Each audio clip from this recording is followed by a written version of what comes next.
తిరుపతి వారాహి సభలో ఉప ముఖ్యమంత్రి పవన్ కళ్యాణ్ వ్యాఖ్యలను ఖండించారు తిరుపతి జిల్లా కాంగ్రెస్ పార్టీ అధ్యక్షులు బాలగురవం బాబు. తిరుపతి జిల్లా సత్యవేడు నియోజకవర్గంలో కాంగ్రెస్ పార్టీ కార్యాలయంలో బాలగురవం బాబు ప్రెస్ మీట్ నిర్వహించారు. ఈ సందర్భంగా ఆయన మీడియాతో మాట్లాడుతూ, కూటమి ప్రభుత్వం అధికారం చేపట్టి 100 రోజులు పూర్తయింది, కానీ అభివృద్ధి విషయంలో తీసుకున్న చర్యలు శూన్యమని అన్నారు. ఒక తిరుపతి లడ్డూ విషయంలో తీసుకుంటున్న శ్రద్ధ ఆంధ్రప్రదేశ్ అభివృద్ధి విషయంలో ఎందుకు తీసుకోవడం లేదని అన్నారు. ఆనాడు మణిపూర్లో ఆడవారిని నగ్నంగా ఊరేగించిన ఆడజాతిని అగౌరవపరిచినప్పుడు నోరు విప్పని ఇదే పవన్ కళ్యాణ్ తిరుమల లడ్డూ విషయం మాత్రం ఎందుకు ఇంత రాజకీయం చేస్తున్నారని అన్నారు. సనాతన ధర్మం పేరుతో మతాల మధ్య చిచ్చు పెట్టడమేనా మీ ఎన్డీఏ ప్రభుత్వం యొక్క ముఖ్య ఉద్దేశమని ఘాటుగా ప్రశ్నించారు. ఏంటయ్యా, సనాతన ధర్మం మనిషిని మనిషిగా గౌరవించకపోవడం సనాతన ధర్మమా? ఆర్ఎస్ఎస్ పేరుతో అన్య మతస్థులను తరిమి కొట్టడం సనాతన ధర్మమా? సనాతన ధర్మం దళితులకు ఏం న్యాయం చేసింది? సమన్యాయం కల్పించిందా?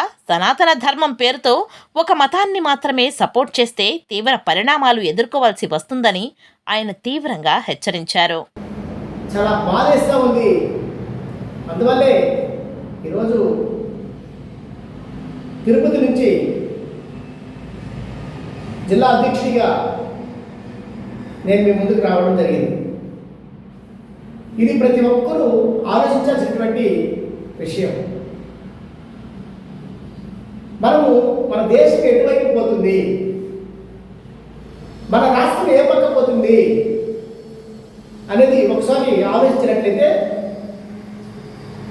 స్పష్టంగా బీజేపీ ప్రభుత్వం, నరేంద్ర మోడీ గారి ప్రభుత్వం, నరేంద్ర మోడీతో పాటు కూటమిలో ఉన్నటువంటి ఎన్డీఏ ప్రభుత్వాలు అన్నీ కూడా చాలా దౌర్భాగ్యమైనటువంటి దిశగా అడుగులు వేస్తున్నాయని మేము తెలియజేస్తా ఉన్నాం. అరే, ఈ దేశంలో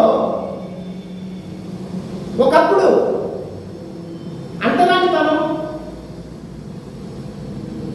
ధనిక వర్గ భూస్వాములు కావచ్చు,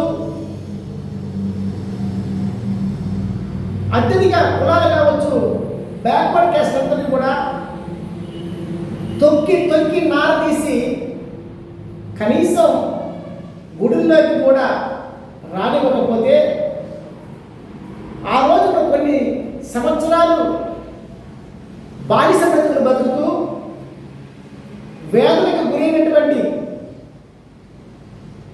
అంటరానితనంగా చూసినటువంటి కులాలన్నీ కూడా ఏకమై అనేక పోరాటాలు చేసినా కూడా ఫలితం లేకుండా పోయినటువంటి రోజుల్లో డాక్టర్ బిఆర్ అంబేద్కర్ గారు ఒక దళిత వర్గంలో పుట్టి ఈరోజు ఈ దేశంలో అందరికీ సమన్వయం జరగాలంటే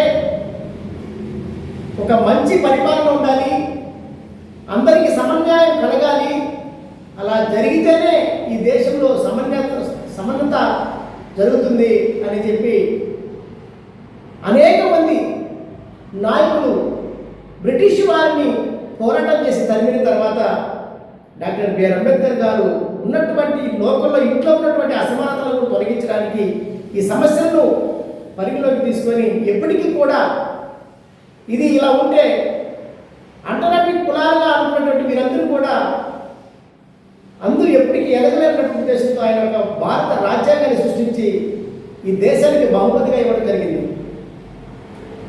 అందులో మన గురించి మనం పరిపాలించుకునేటప్పుడు మనమే పరిపాలించుకునేటప్పుడు ప్రతి ఒక్కరికి కూడా ఓటుకు కల్పించే విషయంలో కావచ్చు,